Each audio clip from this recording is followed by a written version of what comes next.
Hello everyone, સ્વાગત છે આપ સૌનું મારી યુટ્યુબ ચેનલમાં.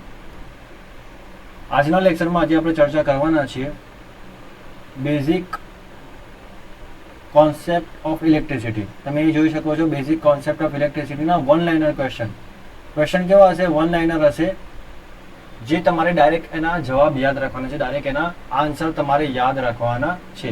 અને આ જે વન લાઇનર ક્વેશ્ચન હશે એ બધી જ પરીક્ષામાં પૂછાઈ ગયેલા છે ઓલરેડી, બરાબર છે? ઓકે, તો ચાલો આગળ વધીએ વિધાઉટ વેસ્ટિંગ મચ ટાઈમ. તો અહીંયા ફર્સ્ટ ક્વેશ્ચન આપેલો છે, most important properties of insulating material use electrically is high resistivity. કોઈ પણ ઇન્સ્યુલેટિંગ મટીરિયલ હશે એનું એની જે રેઝિસ્ટિવિટી હશે એ ખૂબ જ હાઈ હશે, બરાબર? ત્યારે જ આપણે કહી શકીએ કે એ જે મટીરિયલ હશે એ કેવું હશે? હાઈ ઇન્સ્યુલેટિંગ મટીરિયલ હશે, બરાબર છે? તો high resistivity, high dielectric strength હશે. આગળ વાત કરીએ ડાયમેન્શન. અહીંયા તમને ખ્યાલ છે કે MLT, M એટલે શું થાય? માસ થાય. M એટલે શું થાય? માસ. L એટલે શું થાય? લેન્થ. અને T એટલે શું થાય? ટાઈમ. ઓકે, તો અહીંયા આપણે પૂછ્યું છે શું? અહીંયા ક્વેશ્ચન પૂછ્યો છે કે આ જે ડાયમેન્શન આપેલું છે એ ડાયમેન્શન એ ક્વોન્ટિટીઝ કોની છે? તો એસેલરેશન. ગુજરાતીમાં આપણે એને શું કહીએ છીએ? પ્રવેગ કહીએ છીએ. ગુજરાતીમાં આપણે શું કહીએ છીએ? એને પ્રવેગ, બરાબર છે? તમારી પ્રવેગ. ઓકે, આગળ વાત કરીએ આપણે 1 એંગસ્ટ્રોમ. 1 એંગસ્ટ્રોમ એટલે કેટલા થશે? 1 એંગસ્ટ્રોમ એટલે કે 0.1 નેનોમીટર થશે. તમારે ડાયરેક્ટ યાદ રાખવાનું છે. આગળ વાત કરીએ 5400 કિલોજૂલ એટલે કે 5400 કિલોજૂલ ઇઝ કેટલા કિલોવોટ થશે? તો 1.5 કિલોવોટ થશે. તમારે યાદ રાખવાનું છે. ઓકે, ડાયમેન્શન ફોર્મ્યુલા ML2T-2, બરાબર? મે કોરસ્પોન્ડ્સ ટુ, એ આ કોના અનુરૂપ છે? તો ટોર્ક, એનર્જી અને વર્કને અનુરૂપ છે. આ તમારે યાદ રાખવાનું છે. આવા પણ ક્વેશ્ચન પૂછાય છે. આગળ વાત કરીશું SI unit of which quantity is newton. તો આ તો તમને ખ્યાલ જ છે. આનો જે આન્સર આવશે શું આવશે? ફોર્સ આવશે, બરાબર? 1 કિલો વોટ અવર એટલે 860 કિલો કેલરીઝ ઇક્વલ ટુ કેટલા કિલો જૂલ થાય? એટલે 3600 કિલો જૂલ થશે. કેટલા કિલો જૂલ થશે? 3600 કિલો જૂલ થશે. 10 જૂલ પર કુલમ કેટલા વોલ્ટ થશે? તો 10 વોલ્ટ થશે. તમારે યાદ રાખવાનું છે. 1 વોલ્ટ ઇઝ ઇક્વલ ટુ કેટલા જૂલ પર કુલમ થશે? 1 જૂલ પર કુલમ થશે. બેઝિક ક્વેશ્ચન છે, તમને આવડતા જ હશે, પણ એકવાર રિવિઝન થઈ જાય તો સારું. આપણી જે ભવિષ્યમાં જે એક્ઝામ્સ આવવાની છે એના માટે ખૂબ જ ઉપયોગી રહેશે. કન્ડક્ટિવિટી. હવે આ જે છે electrical quantities represent by sigma. Sigma જે છે આપણે એને શું કહીશું? કન્ડક્ટિવિટી કહીશું. Component which obeys Ohm's law. તમને ખ્યાલ છે ઓમિક કોમ્પોનન્ટ જે હશે એમાં જ ઓહ્મનો નિયમ એ લાગુ પડશે. The centigrade can be converted into kelvin. એના માટેનું એક સૂત્ર છે, K બરાબર C વત્તા 273.15. જો કેલ્વિનમાં ફેરવવું હોય તો એના માટેનું સૂત્ર તમારે આ યાદ રાખવાનું છે. આગળ વાત કરીએ ધ સ્પીડ ઓફ ઇલેક્ટ્રિસિટી કેટલી છે? તો તમારે યાદ રાખવાનું. જો એકમ, દશક, 100, 1000, 10,000, લાખ એટલે 2,97,842 કિલોમીટર પ્રતિ સેકન્ડની સ્પીડ છે ઇલેક્ટ્રિસિટીની. આગળ વાત કરીશું specific resistance is the resistance offered between two ends of material having area કેટલો હશે? 1 સેન્ટીમીટર સ્ક્વેર અને લેન્થ 1 સેન્ટીમીટર હશે, બરાબર છે? SI unit of electric charge શું હશે? કુલમ હશે એનો. Average resistance of human body. આ બહુ ઇમ્પોર્ટન્ટ ક્વેશ્ચન છે. આ ઘણી બધી એક્ઝામમાં પૂછાય છે. તો શું થશે? એમાં 1000 ઓહ્મ થશે. તમારે યાદ રાખવું 1000 ઓહ્મ, બરાબર? The unit of conductivity. કન્ડક્ટિવિટીનો યુનિટ શું છે? આ પણ ઇમ્પોર્ટન્ટ છે. તો શું આવશે? મોહ પર મીટર અથવા સિમન્સ પર મીટર આવશે. The value of temperature coefficient of resistance a given conductor different at different given temperature. આગળ વાત કરીશું the unit of specific resistance શું થશે? Ohm into metre. The unit of electric current શું થશે? એમાં એમ્પિયર થશે. The coulomb is equivalent to શું થશે 1 એમ્પિયર ઇન્ટુ સેકન્ડ થશે. The potential difference is it is a difference of potential between 2 points in an electric circuit. The potential difference શું થશે? It is the difference of potential between 2 points in electric circuit. The unit of electrical energy શું થશે? Kilowatt hour. આ યાદ રાખજો. The unit of electrical energy શું થશે? Kilowatt hour થશે. Formula of energy power into time, આ તમને ખ્યાલ જ છે. અને આ બધી રાશિ તમારે યાદ રાખવાની છે direct. Okay. The ability of material to absorb a large amount of energy is defined as a toughness. આનો આન્સર શું થશે? ટફનેસ. એટલે કે ability of material to absorb large amount of energy is defined as a toughness. The atom of hydrogen has, એમાં કેટલા electron હશે? એટલે first orbit, એટલે કે એક ઇલેક્ટ્રોન હશે. 1 electron in its first orbit. ચલો આગળ વાત કરીશું. The resistance of ideal conductor. Ideal કંડક્ટરનો રેઝિસ્ટન્સ કેટલો હોય છે? 0. The dimension of electrical conductivity, તો તમારે આ યાદ રાખવાનું છે. M-1, L-3, T3, A2. The electrical resistivity of very pure silver near 0 kelvin temperature. શું થશે આમાં? વેરી લો બટ મેઝરેબલ હશે. Electrical resistivity of very pure, જે પ્યોર હશે, બરાબર, silver near 0 kelvin temperature is very લો હશે એનો, અને મેઝરેબલ હશે. એટલે કે 0 કેલ્વિન तापमान के निकट अति शुद्ध चांदी की विद्युत प्रतिरोधकता बहुत निम्न लेकिन मापनीय होगी. चलो આગળ વાત કરીશું.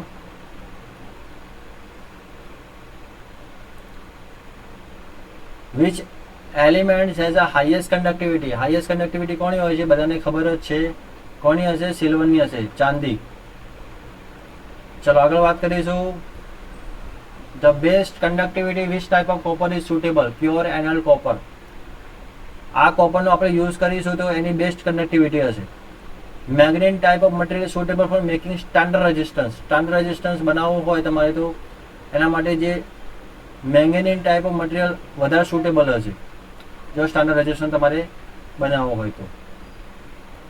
આગળ વાત કરીશું. The change in the resistance of conductor per unit original resistance per degree rise in temperature is called. એને શું કહે છે? Temperature coefficient resistance. The hot resistance of incandescent lamp is about કેટલા ટાઈમ હોય છે? 10 ટાઈમ્સ, 10 ટાઈમ્સ. તમારે યાદ રાખવાનું શું આવશે અહીંયા આન્સર? 10 ટાઈમ્સ. નેક્સ્ટ આગળ વાત કરીએ. The electron in the outermost orbit of atoms is known as a valence electron. છેલ્લી કક્ષામાં જે ઇલેક્ટ્રોન હશે એને શું કહીશું આપણે? વેલેન્સ ઇલેક્ટ્રોન કહીશું. હવે એક ઇમ્પોર્ટન્ટ છે અહીંયા જો ઇલેક્ટ્રોનનું દ્રવ્યમાન આપેલું છે, પ્રોટોનનું આપેલું છે, ન્યુટ્રોનનું આપેલું છે. તમારે ડાયરેક્ટ આ કોષ્ટક તમારે ડાયરેક્ટ યાદ રાખવાનું છે. બહુ ઇમ્પોર્ટન્ટ છે આ કોષ્ટક, તમારે યાદ રાખવાનું છે.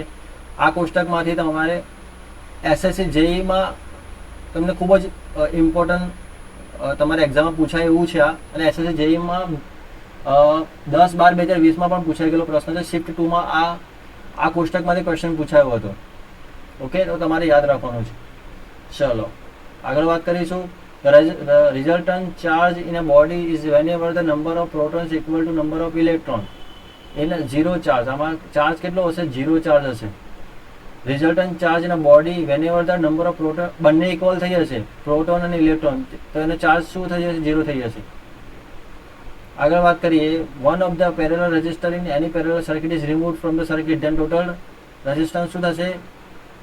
ઇન્ક્રીઝ થશે. શું થશે? ઇન્ક્રીઝ થશે. corkscrew rule is used to get direction of currents.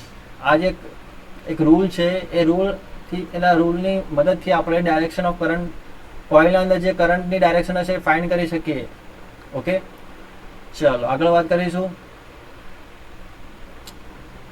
A blank is an fundamental quantity which follows through the material when electrical energy is applied and unit. તો અહીંયા શું આવશે? તો જુઓ, આ ચાર્જ શું છે? અહીંયા એક ફંડામેન્ટલ ક્વોન્ટિટી છે જે ફ્લો કરશે through the material when electrical energy apply as a unit of coulomb. બરાબર. With the increase the atomic number in period its occur metallic character decreases. આ તમારે યાદ રાખવાનું છે. આગળ વાત કરીશું. ઇલેક્ટ્રોનનો વ્યાસ કેટલો હશે? એનો ડાયામીટર ઇલેક્ટ્રોનનો કેટલો હશે? 10⁻15. બીજી પણ ઇમ્પોર્ટન્ટ વસ્તુ આપેલી, તમારે રીડ કરી લેવાની છે. ચલો આગળ વાત કરીશું.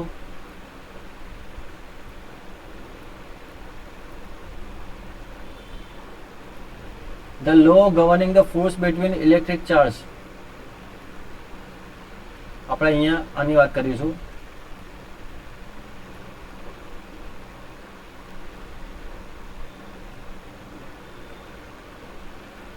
The governing force between electric charge is known as a Coulomb law.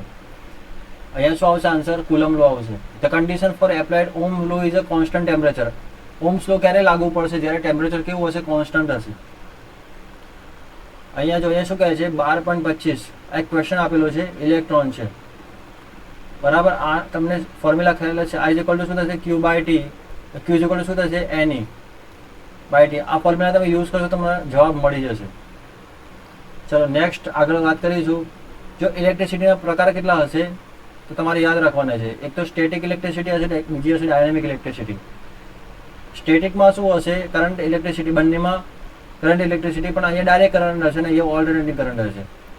Static electricity is produce by both the friction and induction. Friction અને ઇન્ડક્શનના માધ્યમથી ઇલેક્ટ્રિસિટી પ્રોડ્યુસ થશે. ચલો આગળ વાત કરીશું. The correct law of Ohm's law. તો આ ખ્યાલ જ છે, V proportional to I. બહુ ઇઝી ક્વેશ્ચન છે. આગળ વાત કરીશું. Electric charge measure in coulomb has a charge. એનો ચાર્જ કેટલો હશે? Many electron 6.25 × 10⁻18. Resistors obeys Ohm's law. એને શું કહીશું? Linear register. ઇફ રજિસ્ટર્સ જો કોઈ રજિસ્ટર છે એ ઓહ્મ્સ લોનું પાલન કરતું હોય, નિયમનું પાલન કરતું હોય તો એ રજિસ્ટર કેવો હશે? તો લિનિયર રજિસ્ટર હશે. ચલો આગળ વાત કરીશું. આ કોષ્ટક તમારે યાદ રાખવાનું છે. વેવલેન્થ, આ જે કલર આપેલા છે એની વેવલેન્થ અહીંયા આપેલી છે, તમારે ડાયરેક્ટ યાદ રાખવાની છે. The ability of charge particle do work is known as electric potential. આને શું કહીશું? ઇલેક્ટ્રિક પોટેન્શિયલ એનર્જી કહીશું. The ability of charge particle to do work is known as an electric potential. Electric energy કહીશું. No current flow through two charged body if they have a equal potential. બંનેનું potential equal હશે બરાબર. આપણે હમણાં ચર્ચા કરી આની.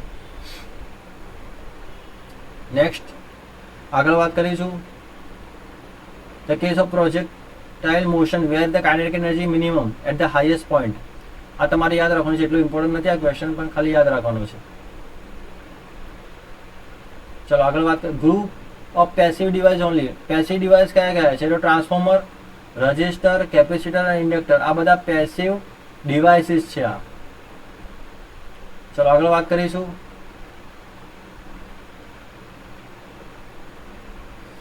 What is mean by zero initial condition for a system? The system at rest and no energy is stored in any its component. તો zero initial condition ઓર શું થાય? સિસ્ટમ જે હશે એ રેસ્ટ કન્ડિશનમાં હશે અને તેમાં एनर्जी नहीं હોય. Is store in any it's component. बराबर.